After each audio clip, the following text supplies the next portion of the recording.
এক গ্রামে এক শিয়াল বাস করত। কিছুদিন খাবার না পেয়ে পেয়ে শিয়ালের পেটটা এক্কেবারে চুপসে গেল। একদিন সে বাধ্য হয়ে খাবারের সন্ধানে বেরিয়ে পড়ল। পথে যেতে যেতে হঠাৎ তার চোখে পড়ল একটা ওক গাছের কোটরে বেশ কিছু রুটি আর মাংস রাখা আছে। রাখাল বালকদের কেউ হয়তো পরে খাবে বলে রেখে দিয়েছে। শিয়ালটা ওই খাবার দেখেই কোটরের ভেতর ঢুকে পড়ল আর গপ গপ করে খাবারগুলো সব চেটেপুটে খেয়ে নিল। ফলে তার চোষানো পেটটা হয়ে উঠল দারুণ মোটা। এবার সে আর কোটর থেকে বেরোতে পারল না। অনেক চেষ্টা করেও বেরোতে না পেরে সে কেউ কেউ করে কাঁদতে লাগল।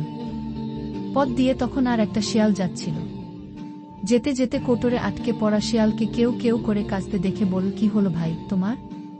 তুমি কেউ কেউ করছো কেন?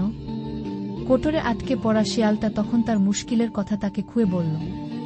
তখন পথচারী শিয়ালটা বলল, ও তাই বুঝি, তা একটু সবুর কর, পেট তোমার আবার আগেকার মতো শুকনো হয়ে যাবে। তখন অনায়াসে তুমি ওই কোটরে থেকে বেরিয়ে আসতে পারবে।